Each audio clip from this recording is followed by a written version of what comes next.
तो छौंकेश्वर बाबा कह रहे, भगवान कह रहे, बता दे हमारे छौंकन को क्या कि कौन है सत्य, मैं सत्य हूं, मेरी कृपा से सब बैठे हुए हैं।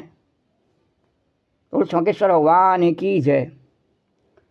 तो दौड़ा जाए रे समय का घोड़ा, दौड़ा जाए रे समय का घोड़ा, शिव शिव शिव शिव शिव शिव शिव शिव शिव शिव शिव शिव शिव शिव शिव शिव रट ले रे बंदे, शिव शिव शिव शिव रट ले रे बंदे, जीवन है ये थोड़ा, दौड़ा जाए रे समय का घोड़ा। अरे ना तेरा ना मेरा बाबू, इस घोड़े पर प्रभु का काबू, ना तेरा ना मेरा बाबू, इस घोड़े पर प्रभु का काबू, ना तेरा ना मेरा बाबू, इस घोड़े पर प्रभु का काबू, ना तेरा ना मेरा बाबू, इस घोड़े पर प्रभु। अरे परम पिता ही इसे चलाता, परम पिता ही इसे चलाता, दिखा दिखा के कोड़ा, कोड़ा दिखाता है नहीं, हम तो द्वारकाधीश की मंगला करेंगे, जबरन करेंगे, जबरन करे, दिखा दिखा के कोड़ा। भगवान ने कही नहीं, मेरे को ऐसी पूछना की जरूरत नहीं, रोज जहर देने आ जाए भगाए से। अरे प्रत्यक्ष में भगवान का डंके की चोट पे द्वारकाधीश की मंगला कीजिए, डंके की चोट पे। कितने हिमायती हैं और कराए ने द्वारकाधीश की मंगला बिना द्वारकाधीश की मर्जी के। तो ना तेरा ना मेरा बाबू, इस घोड़े पर प्रभु का काबू, ना तेरा ना मेरा बाबू, इस घोड़े पर प्रभु का काबू। अरे परम पिता ही इसे चलाता, परम पिता ही इसे चलाता, दिखा दिखा के कोड़ा, दौड़ा जाए रे समय का घोड़ा, दौड़ा जाए रे समय का घोड़ा। शिव शिव शिव शिव रट ले रे बंदे, शिव शिव शिव शिव। और कोड़ा देखने से पहले गोपी क्या करे कि राम कहो राम कहो राम कहो बावरे, कृष्ण कहो कृष्ण कहो कृष्ण कहो बावरे, राम कहो राम कहो राम कहो बावरे, कृष्ण कहो कृष्ण कहो कृष्ण कहो बावरे, राम कहो राम कहो राम कहो बावरे, कृष्ण कहो कृष्ण कहो कृष्ण कहो बावरे। बोलो राजा रामचंद्र भगवान की जय, बोलो कृष्णचंद्र भगवान की जय, बोलो द्वारिकाधीश भगवान की जय, बोलो यमुना मैया की जय। जय जय श्री राधे। ओम श्री परमात्मा ने नमः। कल के कथा प्रसंग से आगे कन्हैया। कल के कथा प्रसंग में अखंडानंद जी द्वारा वर्णित रास पंचाध्यायी के 41वें प्रकरण रास स्थली की शोभा का वर्णन किया। उससे आगे कथा उसी प्रकार भाव और श्रद्धा के साथ में वर्णन करेंगे। श्री राधे गोविंद, श्री राधे गोविंद, भज मन श्री राधे, श्री राधे गोविंद, श्री राधे गोविंद, भज मन श्री राधे। श्री राधे जय जय राधे, जय राधे जय श्री राधे, श्री राधे जय जय राधे, जय राधे जय श्री राधे, श्री राधे गोविंद, भज मन श्री राधे। रास लीला का अंतरंग भाग 2। भाग 1 पूरी रास पंचाध्यायी एक दृष्टि में। बाहो प्रसार परिरंभ कराल कोरु, नीविस्तनन्नाल भनन नखग्रपातै, छेवल्यावलोक हसतै ब्रज सुंदरीणाम, उत्तभ्ययन रतिपतिम रमयाचकारा। एवं भगवता कृष्णा लब्धमाना महात्मना आत्मानं मेनरे स्त्रीणां मानिन्योऽभ्यादिकं भुवि, तासां तत्सौभगमदं वीक्ष्यमानं च केशव प्रस्माय प्रसादाय तत्रैवान्तरधीयत। हमारे अखंडानंद जी वर्णन करें, हमारे काशी में एक पुराने अच्छे वक्ता हैं, एक महाराष्ट्र के विद्वान हैं, उनकी अवस्था अब 90 वर्ष से भी अधिक है। अब नहीं होंगे वो जीवित, तब उस समय की बात है, वो वर्णन कर रहे हैं खंडानंद जी। तो उनकी अवस्था उनके समय पर 90 वर्ष से अधिक की थी। तो वे बड़े पवित्र मर्मज्ञ वक्ता हैं। तो पहले जब वे कथा प्रारंभ करते थे, अब तो कथा नहीं कर सकते, तो बोलते जब पहले जब करते तो सर्वे श्रोतार सावधाना भवन्तु, श्रोताओ सावधान, माने अब डोंड़ी पिट गई, अब नाटक प्रारंभ होने वाला है। तो सावधान का अर्थ है कि एक बार जो दुनिया के साथ अपना रिश्ता है सो सब काट लो और आओ अपने मन को लेकर चलें वृंदावन। तो आप जानते हैं कि वृंदावन प्रीति की, प्रेम की भूमि है। एक बार एक स्त्री एक पोटली में बांध कर सिर पर रखकर चली जा रही थी। तो किसी ने पूछा, माँ इस पोटली में क्या है? तो बोली कि यह संतों का अधरामृत है। बोले भगवान का तो अधरामृत होता है, यह संतों का अधरामृत क्या है? कि आप समझे, जहाँ संतों की पंक्ति बैठी थी खाने के लिए और वहाँ जो संतों का खाया हुआ जूठन पड़ा रह गया था, वह बीन बीन कर उसने पोटली बनाई थी और वह जूठन प्रसादी थी। तो वह लिए जा रही थी, उसी को वह कह रही थी कि संतों का अधरामृत। तो गोपियों को भगवान का अधरामृत मिलता था और हमको यह प्रसाद मिलता है। तो जिनके हृदय में भगवान बैठे हैं, उन संतों के हृदय में भगवान बैठे हैं, तो उनका ये झूठा प्रसाद अधरामृत है। तो नारायण एक वर्णन मिलता है कि एक महात्मा थे कि श्री राम कृष्णदास जी महाराज। तो आप लोगों में से बहुतों ने उनका दर्शन किया होगा, बहुत पुरानी बात है। वृंदावन के बहुत बड़े प्रतिष्ठित संत थे। वृंदावन के प्रेम और वैराग्य दोनों उनके जीवन में एक साथ देखने में आते थे। तो मैंने भी उनका दर्शन किया था। उनका यह नियम था कि रोज़ भगवान के 3 लाख नामों का जपना और 4 बजे सायंकाल जब जप पूरा हो जाए तब भिक्षा के लिए जाना और किसी ब्रजवासी के घर की रोटी लेना, दूसरे की नहीं। अरे 3 लाख! और यदि किसी आज के युग में सोचने की बात हो जाए और जहाँ जो है नौमन नरक में रहने वाले व्यक्तियों को बताया जाए तो 3 लाख जप बोले, हमें 3 बार भी भगवान का नाम नहीं लिया जाता कि नारायणाय नमः, केशवाय नमः, माधवाय नमः, इतना भी नहीं कहा जाता। 3 लाख भगवान का जप और प्रतिदिन, एक दिन नहीं, प्रतिदिन 3 लाख जप। तो 4 बजे, और लोग 3 लाख का जप क्या, लोग पैसे भी नहीं कमा पाते हैं 3 लाख रोज। तो 4 बजे सायंकाल जब पूरा हो जाता तब भिक्षा के लिए जाना और किसी और इतना 3 लाख जप करने के बाद भगवान से ये नहीं उलाना देना कि मैंने तेरा 3 लाख जप किया, मेरे को तो 56 भोग की थरिया भेज दे, वह लगी लगाई, बोले द्वारकाधीश भगवान की जय। नहीं, और जब फिर भिक्षा के लिए जाना और भगवान की भक्ति आदमी करना चाहता है बड़ी आसानी से कि बस द्वारकाधीश की मंगला का ढोंग कर लिया और भक्ति हो गई हमारी। नहीं, 3 लाख जप करना और उसके बाद में उसके बेचारे के साधु के पास में कोई भोजन की व्यवस्था तो है नहीं, तो अब भीख मांगने के लिए जाना और भीख मांगने में भी उसका संकल्प क्या कि किसी ब्रजवासी के घर की रोटी लेना, दूसरे की नहीं, और किसी की नहीं लेना। तो कवहू के आसे करिहो मन मेरो, कवहू के आसे करिहो मन मेरो, और कर करवा हरवा गुंजन को और कुंजन माई बसेरो। कर करवा यानी हाथ का करवा, हरवा गुंजन को कुंजन माई बसेरो, और भूख लगे तब मांग खाई हो, गिनो न साँझ सबेरो। भूख लगे तब मांग खाई हो और गिनो न साँझ सवेरो, और ब्रजवासिन के और टूक झूठ और घर घर खात महीरो। ब्रजवासिन के टूक झूठ और घर घर खात महीरो। तो ब्रजवासियों के सिवाय किसी की रोटी खाते ही नहीं थे।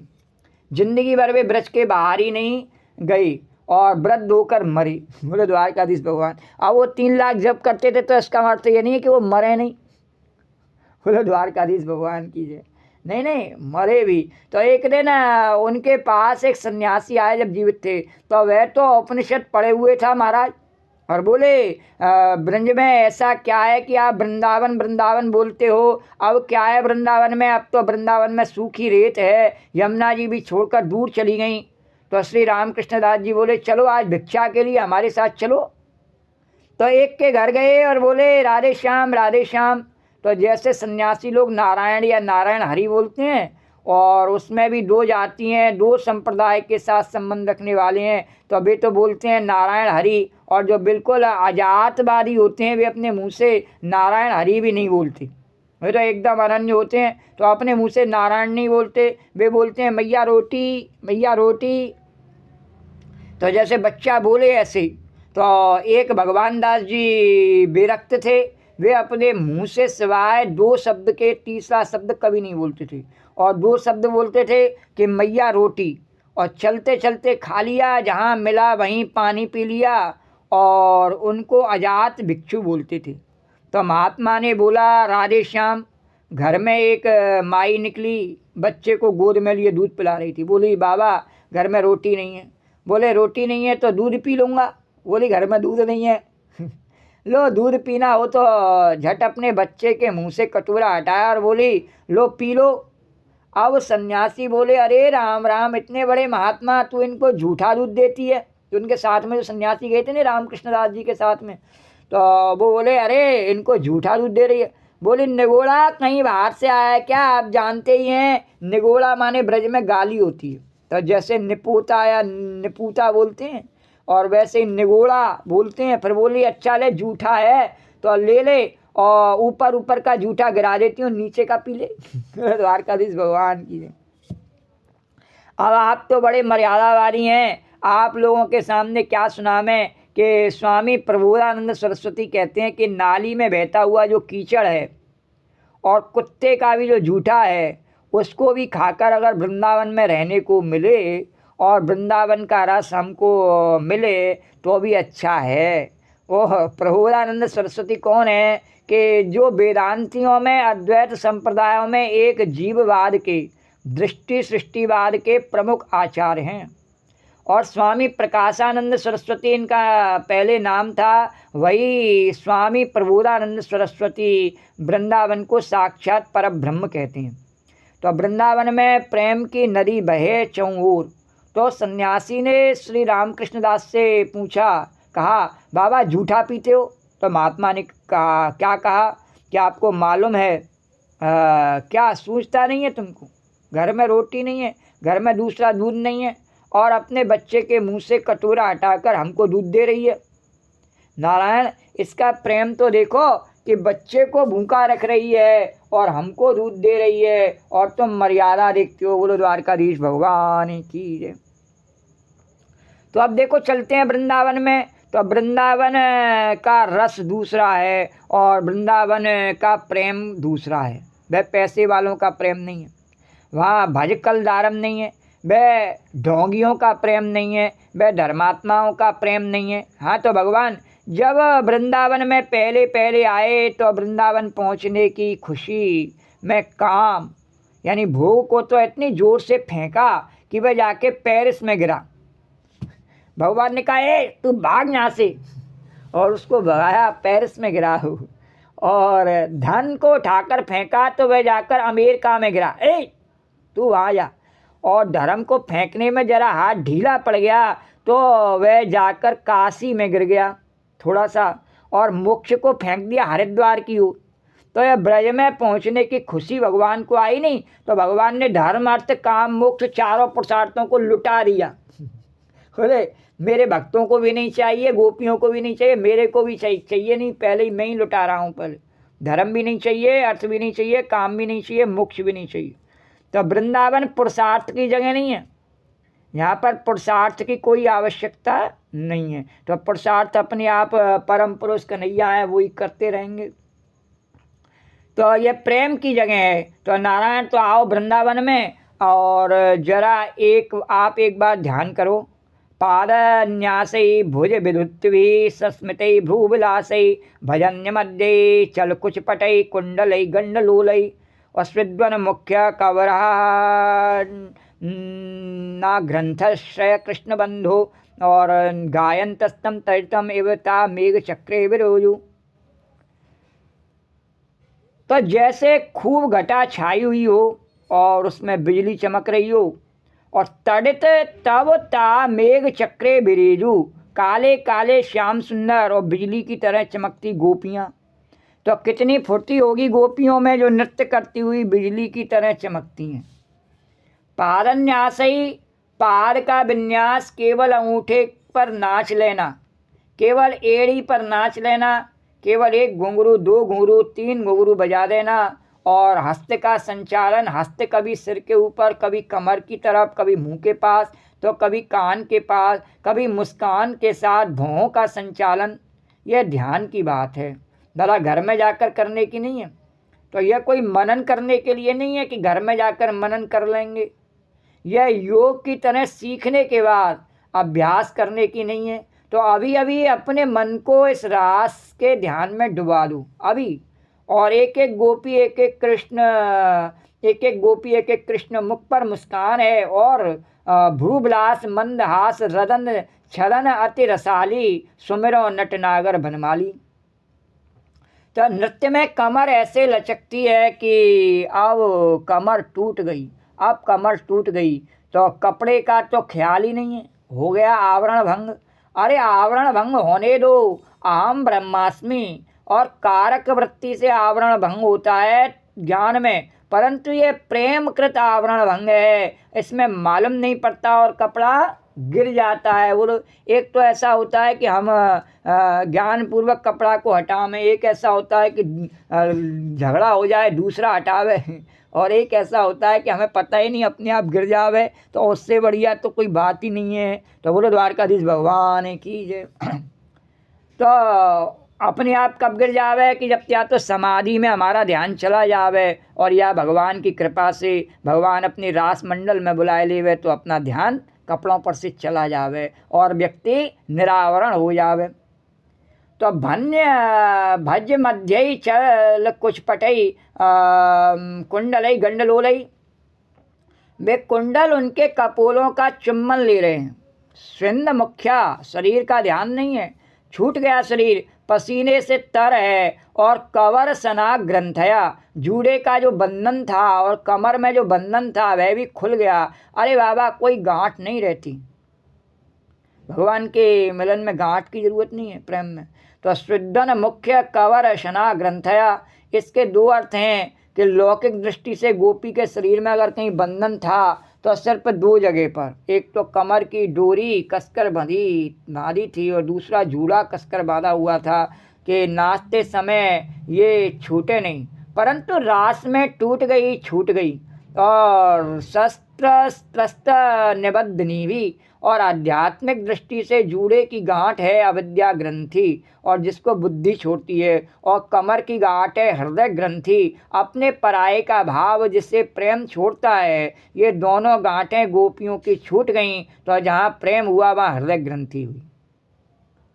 तो ये बाल में हम गांठ क्यों लगाते हैं कि बुद्धि की ग्रंथि, कि हम कुछ अलग हैं ऐसा दिखाने के लिए अपने बालों को तरह तरह से बनाते हैं, बाल में गांठ लगाते हैं, चुटिया में गांठ लगाते हैं कि हम ब्राह्मण हैं, चतुर्वेदी हैं, इस प्रकार से, या हम स्त्री हैं हम चुटिया करती हैं, इस प्रकार से गांठ लगाते हैं। तो जब अविद्या की ग्रंथि टूट जाती है तो फिर इसको बांधने की आवश्यकता नहीं रह जाती है।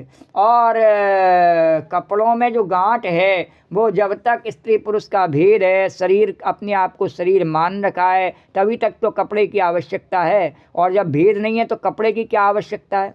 बोलो द्वारकाधीश भगवान, कोई आवश्यकता ही नहीं है। तो भगवान के रास में कपड़े की आवश्यकता नहीं है। जिससे कपड़े की आवश्यकता है उसकी अभी सब निर्भेद नहीं हुआ है, उसकी अभी सभी संशय मिटे नहीं है, निर्ग्रंथ नहीं हुआ है, और उसको अभी रास में प्रवेश नहीं मिल सकता है जब तक निरावरण न हो जावे। जिसको अभी कपड़े का ध्यान है, जिसको अभी लंगोटी का ध्यान है, उसके लिए वो रास लीला नहीं है। तो सबके हृदय में, सबके जीवन में एक रात्रि होती है, एक रति होती है। तो रति होती है माने जीवन में एक रस होता है, और बिना रस का जीवन तो नहीं के समान है। और यदि शरीर रहे परंतु ज्ञान चेतना लुप्त हो जाए तो जीवन समाप्त, और यदि शरीर ही न रहे तो भी जीवन समाप्त। लेकिन शरीर रहे और चैतन्य भी रहे परंतु उसमें रस न रहे तो वह क्या जीवन है? नीरस जीवन। तो लोग नीरस जीवन जीते हैं और उसमें विषय वासनाओं से सूख जाते हैं भोग करते करते, पर भगवत रस को भरना नहीं चाहते, उसमें निमग्न होना नहीं चाहते, उसमें गीले होना नहीं चाहते हैं, उसमें तर होना नहीं चाहते हैं। तो जो भगवत रस में तर होगा वही तो तरेगा, और तरने का और क्या उपाय है? और कोई उपाय है तो वो कर ले। बोलो द्वारकाधीश भगवान की जय। तो इसको परंतु उसमें रस न रहे तो वह क्या जीवन है? तो इसको ही आनंद बोलते हैं। तो रस विहीन जीवन तो निर्जीव है, जिंदा भी मुर्दा है। तो जिसमें रसधार नहीं है वह तो पत्थर है। हृदय में आनंद धारा के आंतर्भाव को रस बोलते हैं, और चेतन धारा के आंतर्भाव को ज्ञान बोलते हैं, और सतधारा जो आंतर्भाव है वह ये रूप है। और सतधारा और ज्ञान धारा के अनुभवी लोग शांति का अनुभव करते हैं, और भक्त लोग, प्रेमी लोग आनंद धारा का अनुभव करते हैं। और जिसके जीवन में आनंदानुभूति नहीं है उसका जीवन जीवन नहीं है, वह तो पत्थर है। बल्कि पत्थर में भी आनंद है, क्योंकि पत्थर बढ़ता है। ये पहाड़ों के जो पत्थर होते हैं पहले छोटे छोटे होते हैं और फिर बढ़ते हैं।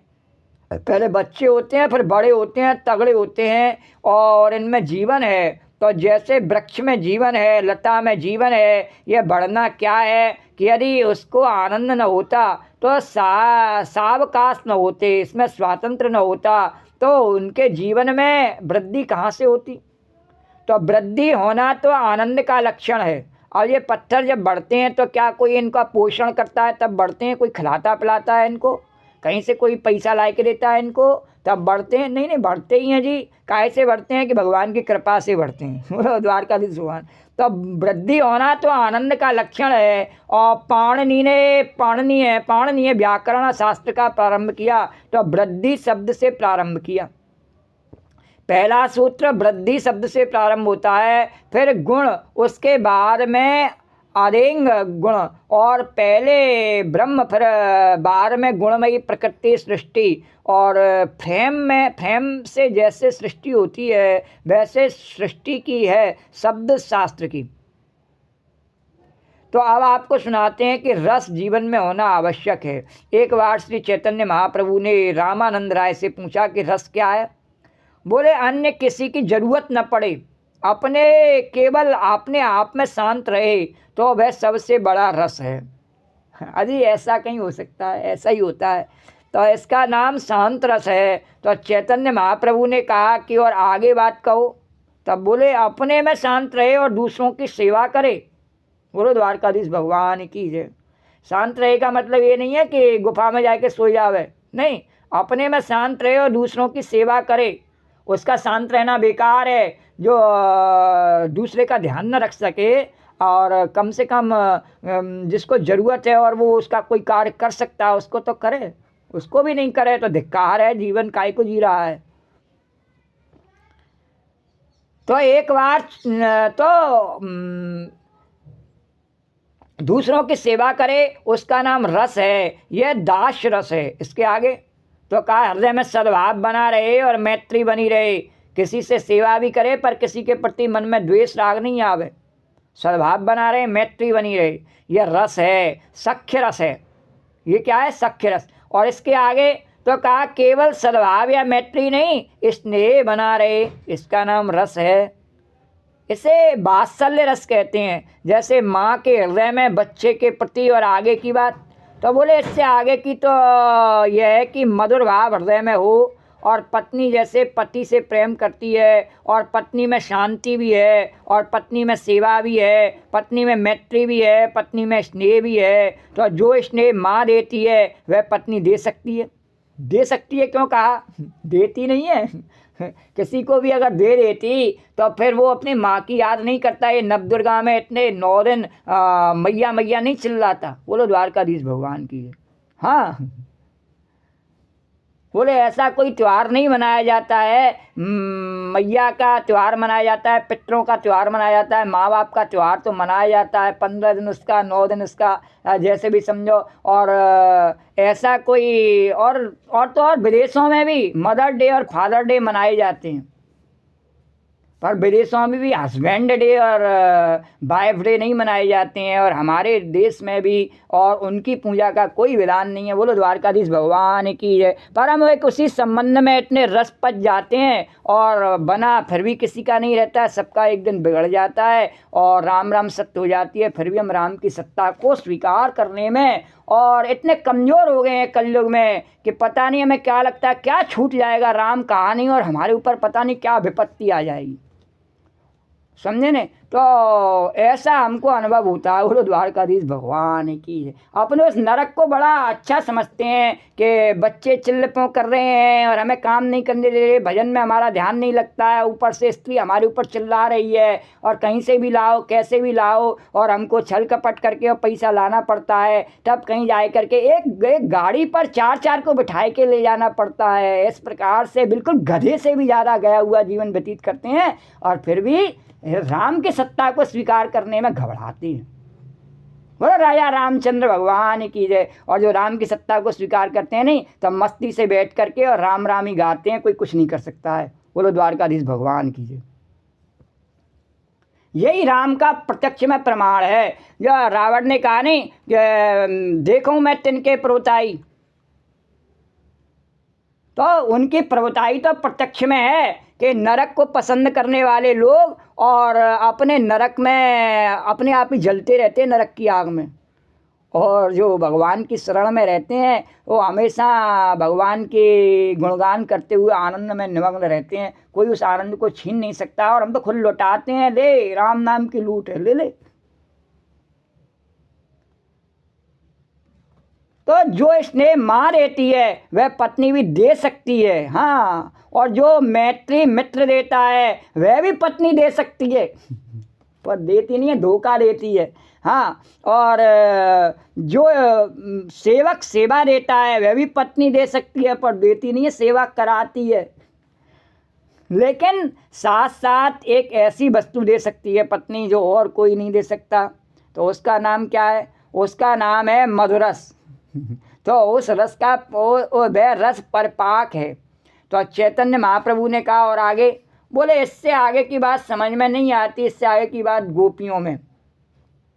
तो गोपियों ने क्या कहा इससे आगे? तो गोपी श्री कृष्ण को मधुर रस देती हैं और श्री कृष्ण को रसास्वादन कराती हैं। तो एक सखी शब्द है, एक सखी स्पर्श है, एक सखी रूप है, एक सखी रस है, एक सखी गंध है। एक सखी गंध होकर के कृष्ण की नासिका में प्रवेश करती है, एक सौंदर्य बन के कृष्ण की आँखों में आती है, एक स्पर्श बन के उनकी त्वचा में आती है, एक संगीत बन के उनके कानों में आती है। ये तत्तर विषय बन कर के श्री कृष्ण की इंद्रियों का तर्पण करती हैं। क्या करती हैं? तर्पण करती हैं।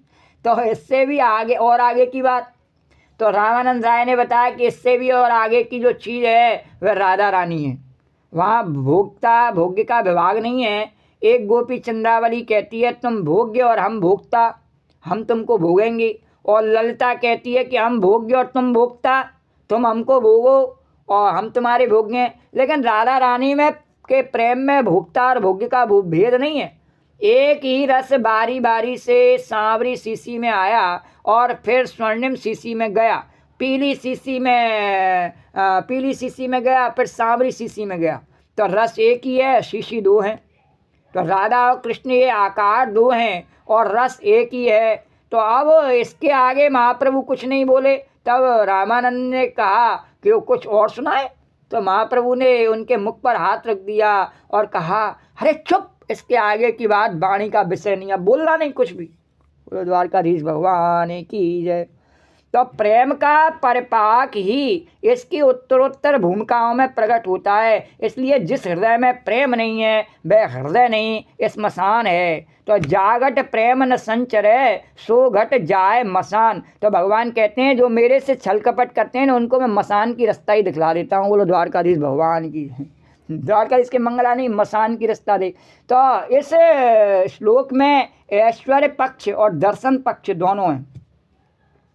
तो पहले ऐश्वर्य पक्ष लेते हैं तो ये कहते हैं कि भक्त जितना भला मानुष होता है ना, साधन संपन्न, सिद्धांत का पक्का और वृत्ति सात्विक, उसको उठाने के लिए भगवान को अपना सौंदर्य, माधुर्य, प्रेम और यह सब प्रकट नहीं करना पड़ता। तो अब श्री वल्लभाचार्य के सिद्धांत की भूमिका आपको सुनाते हैं कि जैसे सनकादि को अपनी तरफ आकृष्ट करना हो तो भगवान को कुछ नहीं करना होता। भगवान के चरणों में जो तुलसी लगी है ना, उसकी गंध सनकादि की नाक में पहुंची और वो मगन हो गए, छोड़ दिया ब्रह्म को।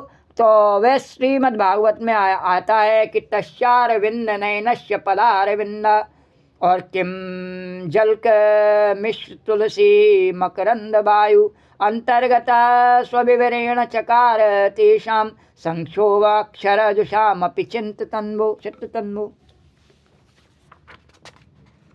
तो सनकादि का जो चित्त है वह अक्षरयुक्त है, माने ब्रह्म के साथ जुड़ा हुआ है और ब्रह्म ज्योति से एक है। लेकिन जब भगवान के चरणारविंद, चरण कमल और तुलसी दोनों की गंध मिलकर वायु के द्वारा उनकी नाक में पहुंची, तो यद्यपि भगवान ने संकल्प भी नहीं किया था कि सनकादि का उद्धार कर दें, क्योंकि भगवान जानते हैं कि सनकादि तो ब्रह्म स्वरूप है, उनका तो उद्धार हुआ ही है।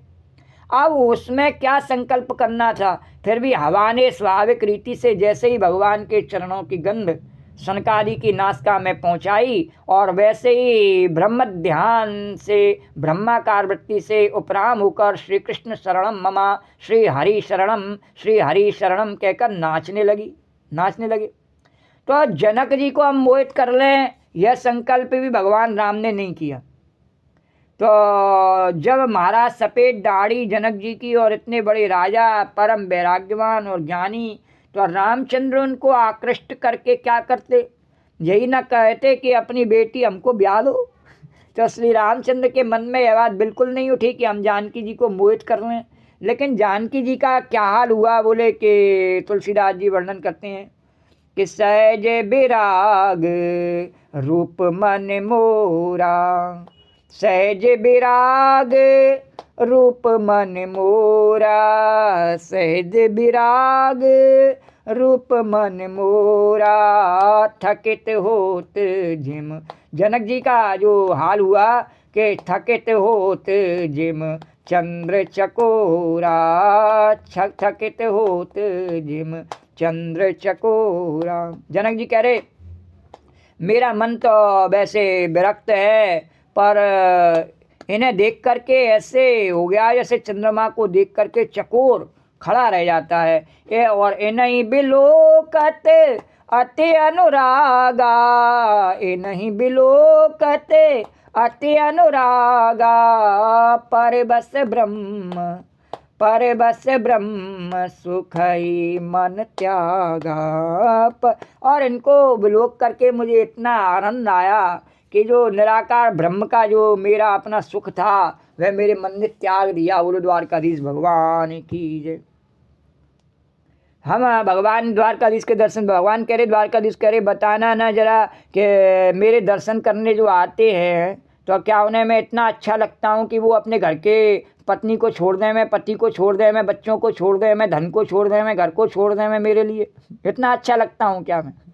बोले जनक जी ने तो अपना जो निराकार ब्रह्म का सुख था वह तक भी छोड़ दिया, और लोग गुटखा खाना ही छोड़ दें, मैं सुपारी खाना छोड़ दें मैं मेरे लिए। बोलो द्वारकाधीश भगवान की। लेकिन ऐसा नहीं होता है, मंदिर में जो पलालकारी अनेकों बैठे रहते हैं वो स्वयं गुटखा खाते रहते हैं। बोलो द्वारकाधीश भगवान की।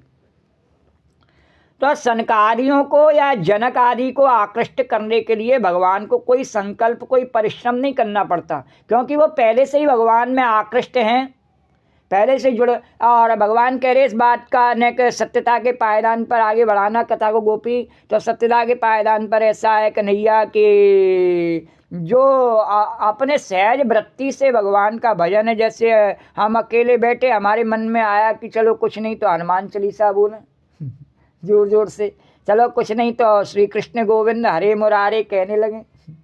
तो ऐसे हमारे मन में कब आता है इसका जवाब भगवान करे देना नहीं है। बोले दूसरे की देखम देखा द्वारकाधीश की मंगला करिया में, ऐसा तो है, लेकिन सबने नवदुर्गा करी 9 दिन तो हम भी कर ले में, ऐसा है। लेकिन अपने मन से कब आता है कि मैं बैठ करके और भगवान का ध्यान करूं? कुछ नहीं करना इस समय मेरे को, तो मैं बैठ के भगवान का ध्यान करूं? नहीं नहीं, हम भले ही फ़ोन में उलझ जाएंगे और चाहे जो उंगलियां चलाते रहेंगे, ऐसी की तैसी उंगली करते रहेंगे, तो फिर समस्याएं भी और चिंताएं भी हमारे उंगली करती हैं, और फिर हम जब वो उंगली करती हैं तो फिर घबराते हैं, फिर राम राम चिल्लाते हैं, प्रभु बचाइयो। तो फिर क्या बचाइयो? जब लंका में आग लग गई तो फिर क्या बचाइयो? तात माता सुनिए पुकारा, ये अवसर को हमें उबारा। और पहले तो जो है मानते नहीं हैं। तो जब ऐसी प्रकार से संसार के भोग राग में हम निमग्न रहते हैं और जब प्राण चले जाते हैं और निर्जीव शरीर रह जाता है, तब राम राम सत्य है। तो बोलो द्वारकाधीश भगवान की जय। तो परंतु महाराज कहीं कहीं विचित्र भक्तों से काम पड़ता है। बोले भाई जादू तो वह है जो सिर पर चढ़कर बोले। तो अब एक गांव की गोपी, श्रीमद् भागवत में एक ऐसा शब्द है कि क्वेमा स्त्रियो बनचरी व्यवचार दृष्टा। तो गोपी की कोई जात है भला? किस ब्रह्मऋषि गर्ग गौतम सांडिल्य के गोत्र में है ये? किस ऋषि मुनि की संतान है? तो नारायण कोई 3 में न 13 में, किसी में इनकी गिनती नहीं है। कोई जात अच्छी नहीं। अच्छा कोई वेदांत सीखा था उन्होंने? कुछ नहीं। प्रेम कुटीर में उन्होंने वेदांत सुना था कि हरिद्वार में हिमाचल में जाकर उन्होंने वेदांत सीखा था? कोई तात्विक ज्ञान नहीं उनको। तब बोले भाई काशी में जाकर या गंगा और यमुना में के द्वाबे में जाकर सदाचार की कहीं शिक्षा पाई? गंगा और यमुना का जो मध्यवर्ती भाग है उसको द्वाबा बोलते हैं, तो उसको सदाचार का प्रदेश बोलते हैं जो प्रयागराज है। तो गोपियों में वे क्या था? तो ठन गोपाल तो थी, उनके पास कुछ नहीं। तो लेकिन अगले की भी तो मर्जी है ना। लेकिन क्या है उनमें? भले कुछ भी नहीं, पर अगले की मर्जी है कि मन आया गधी पे, तो पर ही क्या चीज़ है। गोपियाँ कह रही गोपी हमारी तरफ से भी नहीं कह रहे, तेने हमारा नाम रख लिया गोपी, तो हमारी तरफ से भी कह रहे। बोले क्या कि हम भले गधी सही, लेकिन फिर भी भाग्यवान है कि हम पर भगवान का दिल आया और बड़ी बड़ी परियां डोलती रहें, पड़ी रहें। बोले द्वारकाधीश भगवान के, उन पर नहीं आता भगवान का दिल। बोले द्वारकाधीश भगवान की जय। तो वो तो किसी में नहीं। उनको ठन गोपाल थी, लेकिन अगले की भी तो मर्जी है। अब मर्जी किसकी? कन्हैया की। तो अब अगले की पसंद, अगले ने पसंद कर ली, खुश हो गया, बोले हमें तो यही पसंद है। बोले हमको तो गोपी चाहिए। अरे भाई गोपी तो एकदम मस्त बैठी हुई है, उसको तो गाय धोने से, दही जमाने से, मक्खन बनाने से, गोबर पाथने से छुट्टी नहीं है, और वह प्रेम बेचारी क्या करेगी।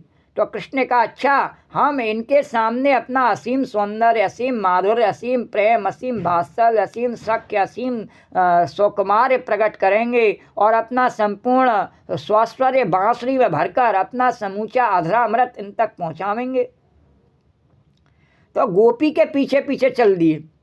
नारायण गोपी मुंह फेर लेती है, बोली नहीं, तो फिर बांसुरी बजाना और नाचना शुरू किया। तो गोपी के मन में आया जरा देख लें, देखने में क्या लगता है, कोई धर्म थोड़े ही बिगड़ता है देखने में। देख लिया, बांसुरी बंद हो गई, तो मन में आया थोड़ी बात कर लें, इसमें क्या धर्म बिगड़ता है। तो जब बांसुरी बंद हो गई तो बात कर ली। फिर मन में आया जरा छू लें तो कैसा लगता है कि देखने में बड़ा सुकुमार है। तो भगवान ने अपना सौंदर्य प्रकट क्यों किया, कि बांसुरी क्यों बजाई, कि अपना सौंदर्य उनके सामने क्यों प्रकट किया, तो अपना सुकुमार, अपना प्रेम क्यों बताया। तो उनको खींच लेने के लिए भगवान का मन आ गया। भगवान ने कहा ऐसी को अपनी लौंडी बनानी है, बांधी बनानी, तो अपनी ओर आकृष्ट करने के लिए। तो अब आओ पूरी रास पंचाध्यायी के अंतरंग में प्रवेश करते हैं। बोलो द्वारकाधीश भगवान की जय। तो अंतरंग में प्रवेश किस प्रकार से, कि यह पहले अध्याय का प्रवचन तो चल ही रहा है। इस पहले अध्याय का अर्थ क्या है कि साधन करने में जो समर्थ जो गोपियाँ थीं, जो घर के काम धंधे में व्यस्त थीं और असमर्थ थीं साधन करने में, और कोई पति को भोजन करा रही थी, तो कोई बच्चे को दूध पिला रही थी, कोई दूध गर्म कर रही थी, कोई हलवा गर्म कर रही थी या बना रही थी, और कोई आँख में अंजन लगा रही थी, कपड़े पहन रही थी। ऐसी घर गृहस्थी से अत्यंत आसक्त स्थिति में जो गोपियाँ थीं, जैसे मैं गोपी भी घर में आसक्त रहती हूँ, नहीं कभी बासन मांजती रहती हूँ, वो भी खाना बनाती रहती हूँ। हाँ बिल्कुल, उदाहरण जो भगवान ने दिए हैं वो सब ऐसे हैं कि जो सत्यता का और कहीं भी खंडन नहीं करते हैं। बोलो द्वारकाधीश भगवान। झूठी बात का खंडन कर सकते हैं नहीं, पर जैसे गोपियों के जीवन में बात है और वह जब हो तो उसमें खंडन तो हो ही नहीं सकता है कि जैसे गोपियाँ अपने गृहस्थी के काम में उलझी हुई, तो अब मैं गोपी भी अपने द्वारकाधीश के सेवा में उलझी रहती हूँ। तो भगवान तो कोई दूध गर्म कर रही, कोई हलवा गर्म कर रही, कोई बना रही, कोई आँख में अंजन लगा रही, कपड़े पहन रही। तो ऐसे गृहस्थी में अत्यंत आसक्त स्थिति में जो गोपियाँ थीं, उनको भगवान ने केवल ध्वनि के संकेत से धर्म अर्थ काम मोक्ष और सारे संसार से छुड़ा करके एक परमहंस परिव्राजक जैसा परित्याग कर सकता है, जैसा वैराग्य कर सकता है, वैसा त्याग और वैराग्य का सामर्थ्य उनके अंदर भर दिया। बोलो भक्तवत्सल भगवान की जय। बोले जो इतनी आसक्त अपनी गृहस्थी में, उनमें इतना सामर्थ्य भर दिया कि वो एक क्षण में लात मार के गृहस्थी को और भगवान के पास दौड़ाई। क्या उसने ने समझा है, क्या इश्क ने जाना, हम खाक नसीनों की ठोकर में जमाना है। तो ये किसका सामर्थ्य? कि बोले भगवान का सामर्थ्य, भगवान के नाम का, भगवान के गुणगान का सामर्थ्य। तो भगवान भागवत सुनाकर नहीं, उपनिषद का अर्थ श्रवण कराकर नहीं, केवल ध्वनि मात्र से कृष्ण क्रीम तो उसको अपने पास बुला लिया उनको। और अब ध्वनि से तो बुलाया, फिर वाक्य से मना कर दिया, वाक्य से बोल करके मना किया, और आने पर कह दिया लौट जाओ। अरे ये क्या मजाक है? तो बोले कि भगवान की कोई बात न माने तो उसको पाप लगता है। तो आप जानते हैं भगवान की आज्ञा अप्रतिहत होती है। तो वे किसी के लिए संकल्प कर लें कि हमारे पास आए तो उसको आना पड़ेगा, और आज्ञा है कि इसको करो तो करना पड़ेगा। और भगवान की आज्ञा अप्रतिहत होती है, माने उसको कोई टाल नहीं सकता है। किसी भी काल में भगवान की आज्ञा को कोई नहीं टाल सकता है। झूठी अपनी दम भरता रहे चाहे कितनी भी, पर जब भगवान जो कराना चाहें वो बड़े से बड़े को करना पड़ता है। तो ऐसा सामर्थ्य सृष्टि में किसी का नहीं। पर उन्हीं भगवान श्री कृष्ण ने जब गोपियों से कहा कि लौट जाओ, तो देखो क्या आश्चर्य कि गोपियों ने आज्ञा टाल दी, बोली हम नहीं जाएंगी। तो भगवान के भक्त में ही ये भगवान दिखाते हैं कि मेरा भक्त है नहीं, वो मेरी आज्ञा को टाल भी सकता है। बोलो द्वारकाधीश भगवान की। हालांकि वो टालता नहीं है, भगवान की आज्ञा मानता ही है, पर लीला में भगवान कहते हैं कि उसका प्रभाव मैं दिखाता हूँ, उसकी भक्ति के कारण मैं उसका टालना भी सुनता हूँ। गोपियों का टालना सुनने, भरत जी का टालना सुना। भरत जी से बार बार कह रहे हैं जाओ भैया जाओ, भरत जी कह रहे हैं नहीं नहीं मैं नहीं जाऊँगा, आप जाओ, आप राज्य करो, मैं बन जाऊँगा। भगवान की आज्ञा टाल रहे हैं। अर्जुन से कह रहे हैं युद्ध लड़ो, अर्जुन कह रहा है नहीं नहीं मैं तो बाबा जी हो जाऊंगा, मैं नहीं मारूंगा इनको। आप भगवान की आज्ञा टाल रहे हैं। खुद द्वारकाधीश भगवान की जय। और तो और खुद भगवान कह रहे हैं, लक्ष्मण जी से कह रहे हैं कि देखो इसमें सीता जी का तुम ध्यान रखना, मैं जा रहा हूँ, यहाँ बहुत सारे राक्षस हैं। और लक्ष्मण जी भी ऐसी माया भगवान की, जानकी जी की, कि वो भी भगवान की आज्ञा को छोड़ करके, भगवान की आज्ञा छोड़ के लक्ष्मण जी उनके भाई स्वयं और भगवान का स्वरूप, वो उनकी आज्ञा नहीं मानते और छोड़ के उनकी आज्ञा और चल दिए। बोलो द्वार। और खुद जानकी जी जो लक्ष्मण जी कह के गए कि यहाँ से बाहर नहीं निकलना, तो वो भी आज्ञा नहीं मानती हैं। बोलो द्वारकाधीश भगवान की। तो गोपी के हृदय में दृढ़ता कहाँ से आई कि हम नहीं लौटेंगे? भगवान ने कहा लौट जाओ, गोपी ने नहीं लौटेंगे, क्या करेगा? तो ये दृढ़ता भी उनमें कृष्ण ने भर दी कि हमारी बात मत मानो। भगवान ने ऊपर से तो कह रहे लौट जाओ, भीतर से उनके मन में दृढ़ता भर दी मत मारो। तो आप देखो शास्त्र में ऐसा लिखा है कि गुरु की आज्ञा माननी चाहिए, पर बोले कि अगर गुरु कहे कि तुम हमारे दर्शन के लिए मत आया करो तो हम नहीं माननी चाहिए आज्ञा। बोले कि गुरु की आज्ञा नहीं माननी चाहिए। तो चेला एक गिलास पानी लेकर गया क्योंकि गुरु को प्यास लगी थी। गुरु जी बोले देखो भाई तुम पानी मत लाया करो, और कोई ले आएगा।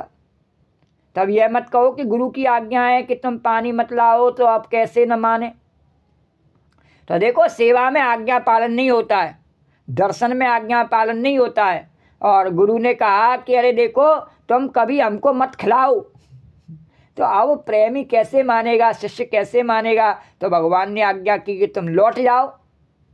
पर गोपियों ने कहा कि कृष्ण, तुम्हारा यह वचन संपूर्ण श्रुति स्मृति शास्त्र अनुभव के विरुद्ध है। भगवान के पास आकर कैसे लौटेंगे, कोई नहीं लौटता। तो हम नहीं मानेंगे तुम्हारी बात, हम वेद की बात मानेंगे, तुम्हारी बात को नहीं मानेंगे। तत्पाद मूलम भक्ता, तो कैसे लौट जाएं। तो आज तक कोई मुमुक्षु, कोई जिज्ञासु तुम्हारे पास आकर वापस लौट कर नहीं गया, इसलिए नहीं मानती तुम्हारी बात। तो अच्छा, और दूसरी बात है, खुद ही तो उन्होंने मना किया कि लौट जाओ, और फिर जब गोपियों के साथ अपनी नहीं चल पाती तो कहने लगे आओ आओ गोपियों, ठीक है, रास विलास करो। अपनी बात पलट ली भगवान ने। भगवान भी बड़े छलिया और रसिया हैं। उन्होंने, भगवान ने कहा कि अच्छा ठीक है, तुम नहीं मानती हो तो मैं हार मान लेता हूँ, प्रेम में काहे की हार जीत है, मैं मान लेता हूँ, और अब तुम आ जाओ और रास विलास कर आओ। तो एक बात स्वातंत्र की ऐसी विलक्षण है इस अध्याय की, और जिसकी कथा सुना रहे हैं उसी को सुनाता हूँ।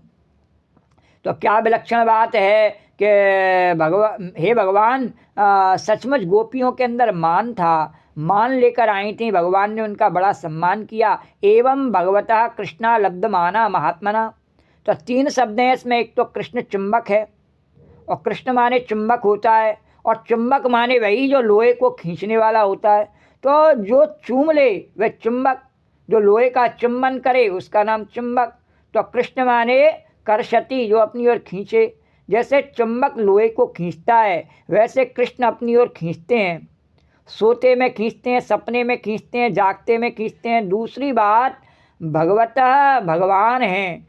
और तीसरी बात बताई कि महात्मा हैं, भगवान हैं। तो महात्मा हैं, कृष्ण हैं। तो भगवान है माने ऐश्वर्यशाली हैं, और कृष्ण है माने प्यारा है, और महात्मा। तो महात्मा है, बड़ी विलक्षण बात है कि ऐश्वर्यशाली हैं माने कर्तुम अकर्तुम अन्यथाम अकर्तुम असमर्था है। अन्यथा कर्तुम समर्थ का क्या अर्थ हुआ कि आपको रास पंचाध्यायी का सार सुनाता हूँ कि गोपियाँ जब श्री कृष्ण के पास आई थीं, अब वह देखो श्री वल्लभाचार्य जी महाराज के संप्रदाय के अनुसार व्याख्या है, तो उनके अंदर अभिमान की मात्रा थी। तो जो लेकर आई थी वही उनको दिया। उनके पास में भगवान के लिए दिखाने के लिए क्या था, गिफ्ट, अभिमान, कि हम ये छोड़ के आए, ये छोड़ के आए। तो मान दिया भगवान ने भी। तो ये भगवान का स्वातंत्र्य है। मान दिया तो मान में मान डाल दिया, क्योंकि जो आदमी लाता है वही उसको मिलता है। प्रेम लाओ तो प्रेम मिलेगा, मान लाओ तो मान मिलेगा। तो भगवान ने कहा इनके अंदर जो मान है वह भी छिपा हुआ है। आगे जब हम इनके साथ में रास विलास करेंगे तो जाहिर हो जाएगा, और जब जाहिर हो जाएगा तो उस समय आपस में लड़ेंगी, क्योंकि अभिमान अभिमान से लड़ता है, तो मान मान से लड़ता है। तो जिस समय रस का समय होगा उस समय वे आपस में लड़ लड़ करके रस को किरकिरा कर लेंगी। तो अब क्या करना कि पहले उसको दूर करना। तो यह श्री कृष्ण का प्रेम है। हाँ देखो, हमारा प्यारा सामने आए और उसके मुंह पर कहीं कोई काला दाग लगा हो तो आप पहुँच दोगे कि नहीं, है ना। तो हमारे चश्मे में जब चंदन लगा होता है, फूल लगा होता है, तो लोग उसको दूर कर देते हैं कि नहीं। तो कृष्ण ने कहा इतना प्रेम लेकर ये गोपी आई और हमने इनको बुलाया, और आज तक कभी किसी मान वाले को तो मैं प्राप्त नहीं हुआ हूँ। लेकिन यदि मैं कह दूँ कि गोपियों तुम्हारे अंदर बहुत मान है, तो अरे कहेंगे कि हमारे अंदर मान कहाँ, इनको तो दिखता ही कहाँ है। तो भगवान ने थोड़ा और मान मिला दिया। आहा हा, क्या सुंदरी हो, क्या मधुर हो, हम तो तुम्हारे ऊपर लट्टू हैं, अपना प्राण देने को तैयार है तुम्हारे लिए, और मान देना क्या है। तो एवं भगवता कृष्णा लब्धमाना महात्मना, दोनों हाथ फैलाकर भगवान खड़े हैं कि आओ गोपियों, आओ हमारे हृदय से लग जाओ। मैं आदिकाल से दोनों हाथ फैलाकर तुम्हारे लिए खड़ा हूँ कि एक दिन गोपी आएगी, हमारे हृदय से लगेगी। तो भाव प्रसार है ना। तो अब जो गोपी पास आई उसको लेकर हृदय से लगा लिया। परे रंभा कराल कोरु निविस्तना, किसी का हाथ पकड़ लिया, किसी की चोटी पकड़ के खींच ली, किसी के पाँव पर एक हाथ लगाया, किसी के हृदय को छू लिया। तो यह क्या है कि बोले यह सम्मान है। उनका यह काहे के लिए किया कि इसलिए किया कि जिस दोष को लेकर के वे आई थीं उसको थोड़ा बढ़ाकर दोष जाहिर कर दें कि जिससे दोष जाहिर कर देने पर बिल्कुल छूट जाए। इस तरह हम देखते हैं कि कर्तुम अकर्तुम अन्यथा कर्तुम। तो सामर्थ्य ने जिसके ऊपर इतना प्रेम नहीं करना चाहिए और उसके ऊपर भी प्रेम किया।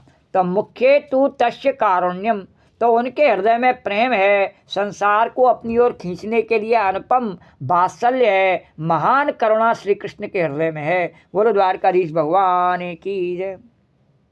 वात्सल्य क्यों है उनके हृदय में? भगवान कह रहे मेरे हृदय में वात्सल्य की बात, क्योंकि जो कन्हैया है वही सबकी मैया है। तो पहले अध्याय में बाहु प्रसार पररंभ कराल कोरु, तो यह रूप रमण है उनके मान रूप दोष के निवारण के लिए।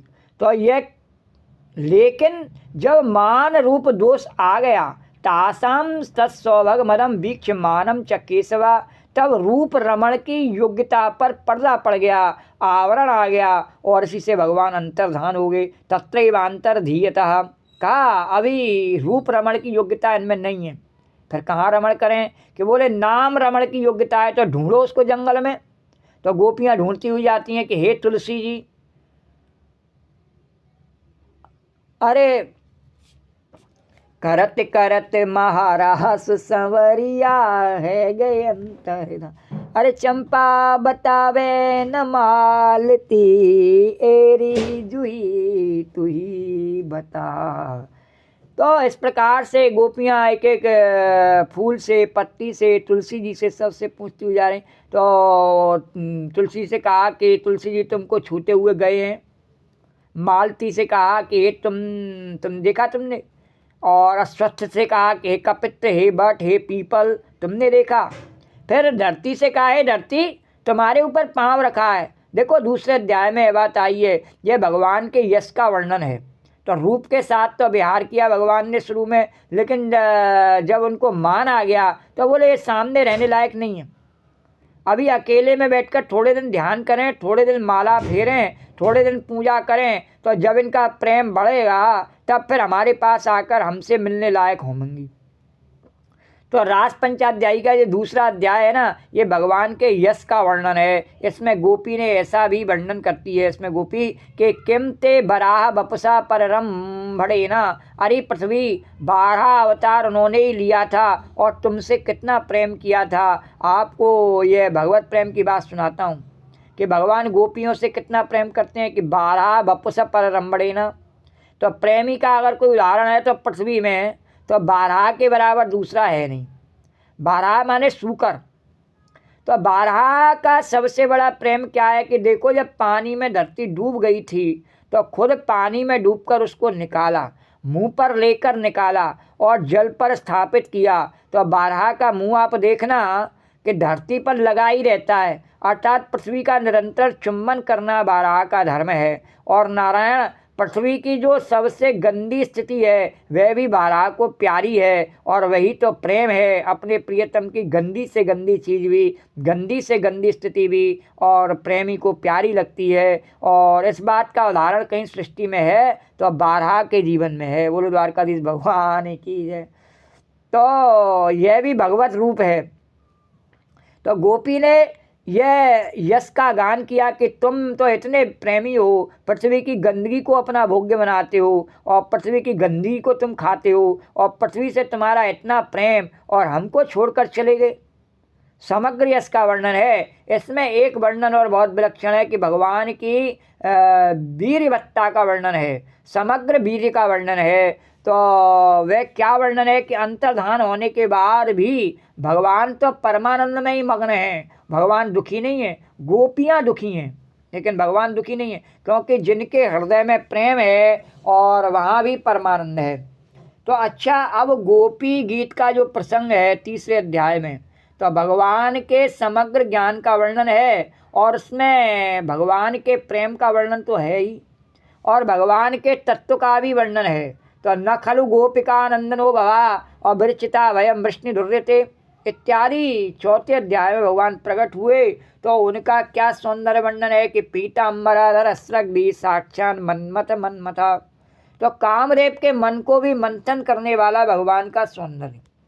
तो मनमत मंथन होकर के श्री कृष्ण प्रकट हुए। तो अब उसमें देखो भगवान के प्रेम का वर्णन।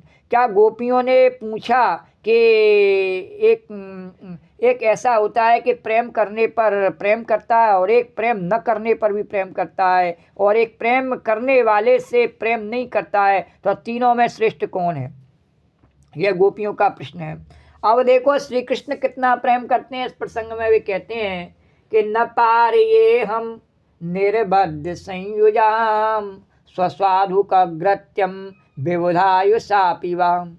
न पार्ये हम निर्बद्ध संयुजाम स्वस्वाधु कग्रत्यम विबुधायुषापि वा।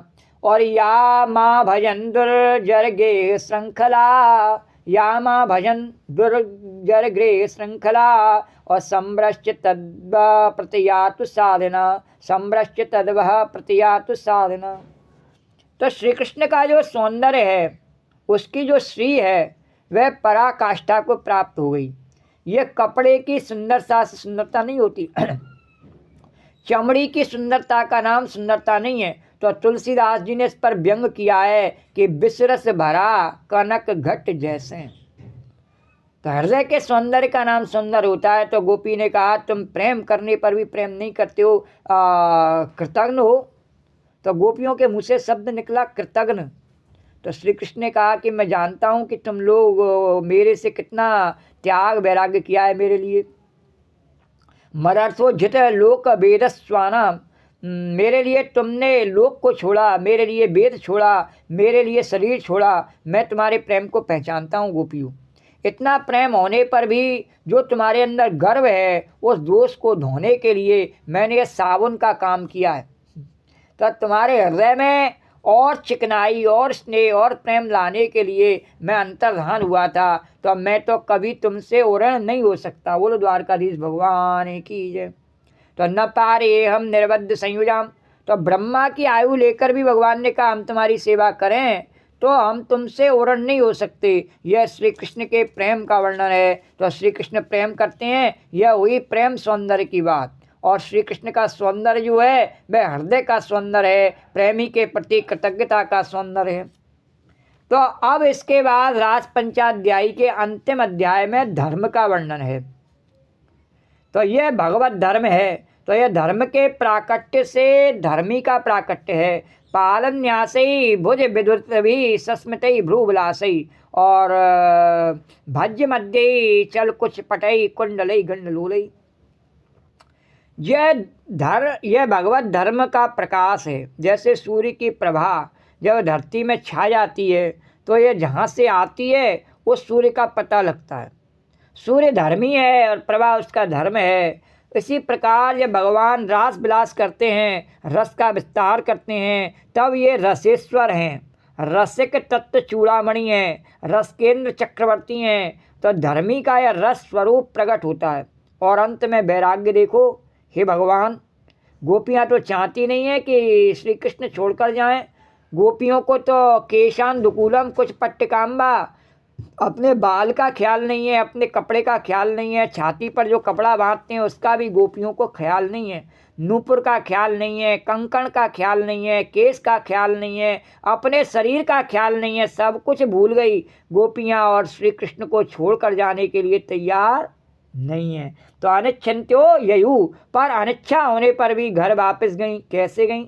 और भगवान ने कहा लौट जाओ, तब भी नहीं जा रही थी। फिर आखिर में जब भगवान ने कहा भी नहीं कि लौट जाओ, लौट गई। भगवान की प्रेरणा से ही लौट के चली गई। तो कैसे कि भगवान ने उस समय मुंह से कहने पर भी लौट जाओ कहा, पर मन में उनके में यही विश्वास भर रखा कि जाना नहीं, मैं अपनाऊंगा, रास करूंगा।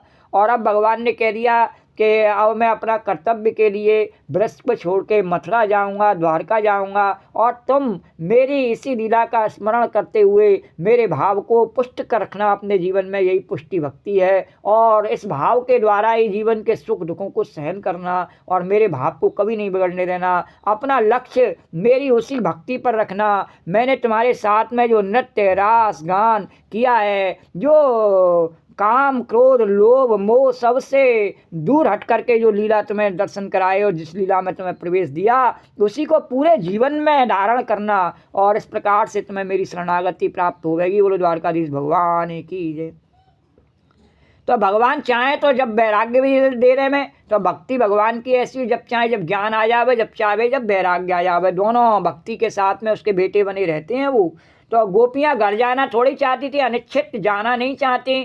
तो भगवान ने कहा तुमको सगुण साकार ब्रह्म में जैसा वैराग्य रहता है वैसा रहना चाहिए, और प्रेम करो हमसे और रहो घर में ठीक ठिकाने से, अपने ठिकाने से बैठी रहो और प्रेम हमसे करती रहो। हमारे पीछे भागने की ज़रूरत नहीं है कि मैं द्वारका भागूं तो मेरे पीछे तू द्वारका भी भागे, मैं मथुरा भागूं तो मेरे पीछे मथुरा भागे, वो तेरे बस का काम नहीं है। तू यहीं बैठ करके मेरा प्रचार प्रसार कर। बोलो द्वारकाधीश भगवान की जय। तो भगवान की आज्ञा मानने में सब प्रकार से लाभ ही लाभ है और कहीं कोई नुकसान है ही नहीं है। पर हम भगवान की आज्ञा को भगवान की आज्ञा मान ही नहीं पाते हैं, और अगर भगवान की आज्ञा मान जावें तो फिर बात ही क्या है। तो परंतु श्री कृष्ण ने भेज दिया और गोपियों ने भगवान की आज्ञा मान ली, तो यह गोपियों को घर भेजना ये श्री कृष्ण का समग्र वैराग्य है। इतना भगवान का समग्र वैराग्य, जिसे चाहे उसके मन में वैराग्य पैदा कर लें और हमेशा के लिए उनका ऋणी होना, यह उनका प्रेम है। और भगवान ने कहा गोपियों से कि तुमने जो मेरे साथ में लीला की उसके कारण से मैं हमेशा तुम्हारा ऋणी रहूँगा। बोलो द्वारकाधीश भगवान की जय। किसी को हम अपने सब कुछ दे देते हैं, माँ बाप बच्चे को सब कुछ देते हैं, पर वो उसके ऋणी नहीं रहते हैं कभी भी। पर संसार में कोई किसी का हमेशा ऋणी नहीं रहता। बोले कि जब दिया आप कोई नहीं, हम तेरे ऋणी। तो इसी प्रकार से माँ बाप तो उसको शरीर भी देते हैं, फिर भी हम उसके ऋणी नहीं रहते हैं। बोलो द्वारकाधीश भगवान की जय। पर भगवान कहते हैं नहीं, मेरे को अगर कोई एक श्रद्धा से नमस्कार भी करे, जल भी चढ़ावे, फूल चढ़ावे, कुछ भी करे, एक शीश झुकावे जरा सा, तो उसका मैं हमेशा ऋणी हूँ और मैं उसको पूरा अपने सब कुछ उसको भेंट करता हूँ, अपने आप को भी दे दूँ तो उसका ऋण नहीं चुका सकता हूँ। तो ऐश्वर्य से समग्रस्या धर्मस्या यशस्रिया ज्ञान वैराग्य योगेश्चैव शरणाम भगा इति रणा। तो स्वयं भगवान श्री कृष्ण गोपियों के प्रेम में अपने ब्रह्मत्व को, अपने गोलोक को, अपने वैकुंठ को, अपने ईश्वरत्व को, अपने धर्म अर्थ काम मोक्ष को भी, अपनी भगवत्ता को भी निछावर करके जब गोपी से प्रेम करते हैं, और इसी से बोलते हैं कि प्रेम का राजा श्री कृष्ण और प्रेम की रानी गोपी। तो आपको इसका दूसरा पक्ष कल सुनाएंगे। तो बोलो द्वारकाधीश भगवान की जय। जय जय श्री राधे। तो श्री राधे गोविंद, श्री राधे गोविंद, भज मन श्री राधे, श्री राधे गोविंद, श्री राधे गोविंद, भज मन श्री राधे, श्री राधे गोविंद, भज मन श्री राधे।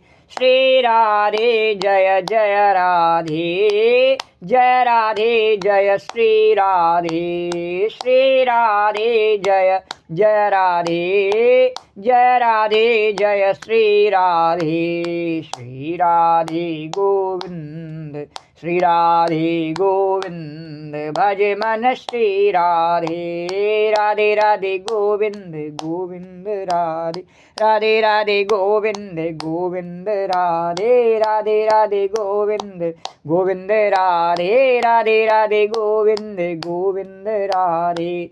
श्री राधे गोविंद, भज मन श्री राधे, श्री राधे गोविंद, भज मन श्री राधे। या देवी सर्वभूतेषु कथारूपेण संस्था नमस्तस्यै नमस्तस्यै नमस्तस्यै नमो नमः। या देवी सर्वभूतेषु मातृरूपेण संस्था नमस्तस्यै नमस्तस्यै नमस्तस्यै नमो नमः। ओम सर्वमंगलमांगल्ये शिवे सर्वार्थसाधिके शरण्ये त्र्यंबके गौरी नारायणे नमोस्तुते। नमो नमो दुर्गे सुखकरणी, नमो नमो अम्बे दुखहरणी। निरंकार है ज्योत तुम्हारी, त्यों लोक फैली। ससिल लाट मुख महाविशाला, नेत्र लाल भ्रुकुटी विकराला। रूप मात को अधिक सुहावे, दरस कर जन अति सुख। तुम संसार शक्ति लौकीना, पालन हेत अन्न धन दीना। अन्नपूर्णा हुई जगपाला, तुम ही आदि सुंदरी बा। प्रलय काल सब नासनहारी, तुम गौरी शिव शंकर प्यारी। शिव योगी तुमरे गुण गामे, ब्रह्मा विष्णु तुम्हें नित्य ध्यामे। रूप सरस्वती का तुम धारा, देश बुद्धि ऋषि मुनि होवा। धरो रूप नरसिंह को अम्बा, प्रगट भई फाड़ कर खम्बा। रक्षा कर प्रहलाद बचायो, हिरणाकुश को स्वर्ग पठायो। लक्ष्मी रूप धरो जगमा, श्री नारायण अंग समा। क्षीर सिंधु में करत बिलासा, दया सिंधु दीजे मन आशा। हिंगलाज में तुम्ही भवानी, मैं मातव नहीं जाए बखानी। मातंगी धूमावती माता, भुवनेश्वरी बगला सुखदाता। श्री भैरव तारा जगतारिणी, छिन्न भाल है दुख निवारिणी। के हरिबान सो भवानी, लागुर वीर चलत अगवानी। कर में खप्पर खड़ग बिराजे, जाको देख काल डरवाय। सोए अस्त्र और त्रिशूला, जाते उठत शत्रु ये सूला। नगर कोट में तुम्ही विराजत, तिहु लोक में डंका बाजत। सम्मन सम्मदानव तम्मा, रक्त बीज संखन संहारे। मैं सासुर दैत्य अवमानी, जय अगवार मही अकुला। रूप कराल काल को धारा, सेन सहित तुम ते संहारा। परिगाढ़ संतन पर जब जब बही साय, मात तुम तब तब अमरपुरी और बासव लोका। तब में माँ सब रहे सो, ज्वाला में है जोत तुम्हारी। तुम्हें सदा पूजे नर न, प्रेम भगत से जो जस गावे। दुख दारिद्र निकट नहीं आवे, ध्यावे तुम्हें जो नर मन लाई। जन्म मरण ते सो छुट जाई, जोगी सुर मुन कहत पुकारी। योग न होय बिन शक्ति तुम्हार, शंकर आचार्य तप कीनो। काम क्रोध जीत सब लीनो, निस दिन ध्यान धरो शंकर को। काउ काल नहीं सुमरो तो, शक्ति रूप को मरम न पायो। शक्ति गई तब मन पछतायो, शरणागत हो कीर्ति बखानी। जय जय जय जगदम्ब भवानी, भई प्रसन्न आदि जगदम्बा। दई शक्ति नहीं कीन विलम्बा, मुँह को मात कष्ट अति। तुम बिन कौन हरे दुख मीरो, आशा तृष्णा निपट सतावे। रिप मूरख मोय अति डर पावे, शत्रुनाश की जय महारानी। सुमरो एक चित तुम्हें भवानी, करो कृपाए मात दयाला। रिद्ध सिद्ध दे करो निहाला, जन्म जन्म में तब फल पाऊँ। तुमरो जिसमें सदा सुनाऊँ, दुर्गा चालीसा जो गावे। सब सुख भोग परम पद, देवी दास शरण निज जानी। करो कृपा जगदम्ब भवानी, करो कृपा जगदम्ब भवानी। बोलो जगत जननी अन्नपूर्णा पार्वती मैया की जय। या देवी सर्वभूतेषु कथारूपेण संस्था, नमस्तस्यै नमस्तस्यै नमस्तस्यै नमो नमः। या देवी सर्वभूतेषु मातृरूपेण संस्था, नमस्तस्यै नमस्तस्यै नमस्तस्यै नमो नमः। तो राम कहो बावरे, कृष्ण कहो कृष्ण कहो बावरे। राम कहो बावरे, कृष्ण कहो बावरे। राम कहो बावरे, कृष्ण कहो